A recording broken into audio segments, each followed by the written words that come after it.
પ્રેમીએ પ્રેમિકાને પામવા પ્રેમિકાના નામના ખોટા ઇન્સ્ટાગ્રામ ઉપર આઈડી બનાવી અશ્લીલ ફોટા મૂકનાર પ્રેમીની ચાવજ ગામેથી સાયબર સેલની ટીમે ધરપકડ કરી લીધી છે। ભરૂચ જિલ્લાના સાયબર પોલીસ મથકમાં ભોગ બનનારના માતા પિતાએ ફરિયાદ નોંધાવી છે। તેમની દીકરીના ચરિત્ર વિશે અભદ્ર મેસેજ તથા ધાક ધમકી તથા ફરિયાદની દીકરીના નામે સોશિયલ મીડિયાના ઇન્સ્ટાગ્રામ ઉપર અલગ અલગ 3 ડમી આઈડી બનાવી તેઓની દીકરીના નગ્ન અશ્લીલ ફોટાઓ ઇન્સ્ટાગ્રામ એકાઉન્ટની સ્ટોરી સ્ટેટસ પર અપલોડ કરી તથા તેને વાયરલ કરી ફરિયાદી તથા તેઓના પરિવારને બદનામી કરવા સહિત ડમી ઇન્સ્ટાગ્રામ એકાઉન્ટ બનાવી પોતાની અસલ ઓળખ છુપાવી પર રૂપ ધારણ કરી સોશિયલ મીડિયાના માધ્યમથી ગુનો કરનાર સામે પોલીસે ફરિયાદ દાખલ કરી હતી।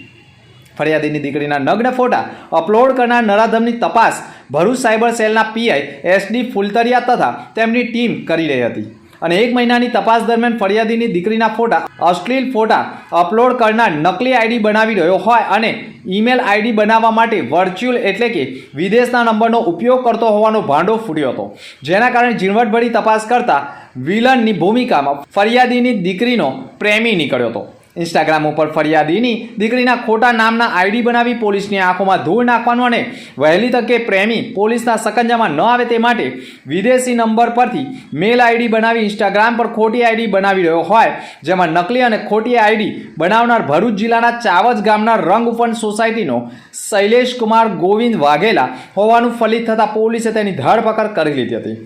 અને તે જ્યારે વાગરામાં એક ગામમાં રહેતો હતો ત્યારે ફરિયાદીની દીકરી સાથે પ્રેમ સંબંધ હોય અને તેણીએ પ્રેમીને તડછોડી મૂકતા તેને સબક શીખવાડવા માટે સમગ્ર કૃત્ય કર્યું હોવાની કબૂલાત કરતા આખરે સમગ્ર સાયબરનો ગુનો ઉકેલવામાં સાયબર સેલને સફળતા મળી ગઈ હતી।